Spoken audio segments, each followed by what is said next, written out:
የዕለቱ የመጽሐፍ ቅዱስ ንባብ ክፍላችን የሚሸፍነው ከኦሪት ዘኍልቍ ምዕራፍ 18 እስከ 20 ያለውን ክፍል ይሆናል። ዓለቱን ተናገሩት ዓለቱም ውሃ ያወጣል የሚለውን በዚህ ክፍል የምናገኘውን ሐሳብ በማሰላሰል እንጸልያለን። ሕዝበ እስራኤል ለሁለተኛ ጊዜ ከውሃ ጥማት የተነሳ ሲያጉረመርሙ እግዚአብሔር ለሙሴና ለአሮን ማድረግ የሚገባቸውን እንዲህ በማለት ተናገራቸው። ዓለቱን ተናገሩት ዓለቱም ውሃ ያወጣል። ይሁን እንጂ የታዘዙትን ከመፈጸም ይልቅ ሙሴ በሕዝቡ ዓመፅ እጅግ ስለተበሳጨ ዓለቱን በበትሩ መታው። ለሕዝቡም እንዲህ ብሎ ተናገረ፣ ከዚህ ዓለት እኛ ለእናንተ ውሃ ማውጣት አለብንን?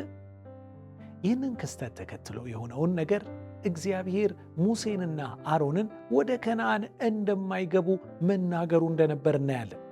እንዲህም ተብሎ ተጽፏል፣ በእስራኤላውያን ፊት እኔን ቅዱስ አድርጋችሁ ለማክበር ስላልታመናችሁብኝ ይህን ማኅበረሰብ ወደምሰጠው ምድር ይዛችሁ አትገቡም አላቸው ይላል። በእርግጥም ይህ አሳዛኝ ክስተት ነበር። እንዲያውም አንዳንዶች እንዲህ የከበደ ቅጣት የሚገባው ምን ከባድ ጥፋት ተሰርቷል ብለው ይጠይቃሉ። ይሁን እንጂ ሙሴና አሮን አንድ ጊዜ ብቻ ሊሞት የተገባውን ጌታችን ኢየሱስ ክርስቶስን የሚያመለክተውን ዓለቱን ለሁለተኛ ጊዜ እንዲመታ ማድረጋቸው ይህ በእግዚአብሔር ዘንድ እንደ ቀላል የሚታይ ጥፋት ሳይሆን ከባድ ጥፋት ነበር። ይህ የወንጌልን እውነት የሚያዛባ ነበርና፣ እንደዚሁም እግዚአብሔር የሚሰጣቸውን ውሃ እነርሱ እንደሚሰጡ አድርገው እኛ ለእናንተ ውሃ ማውጣት አለብንን ብለው መናገራቸው የእግዚአብሔርን ክብር የሚወስድ ንግግር ነበርና እግዚአብሔር በዚህም አዘነ።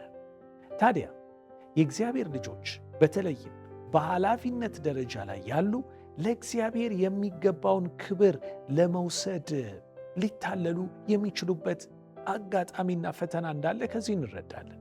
በዚህ ደግሞ ሰይጣን ይከብራል። ለዚህ ፈተና እጅ ስንሰጥ ባለ ድልም ይሆናል።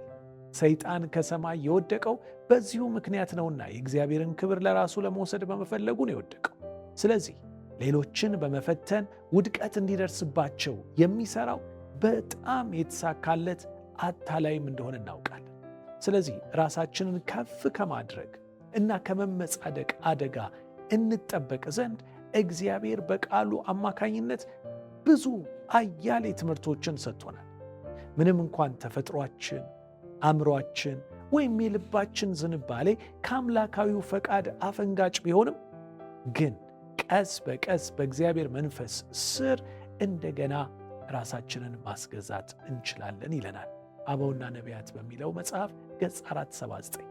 ስለዚህ እኛም እንደነ ሙሴ እንደነ አሮን አይነት ስህተት ውስጥ እንዳንገባ ራሳችንን ዝቅ አድርገን የእግዚአብሔርን ሐሳብ እናስቀድም። እንዲህም ብለን እንጸልይ፣ አባት ሆይ እኛም አንተ የተናገርከውን የምንፈጽም እንጂ አልፈን የምንሄድ እንዳንሆን ያንተን ቅድስና በመላበስ ስምህን የሚያከብር ሕይወት እንድንኖር በጸጋህ እርዳን። አሜን።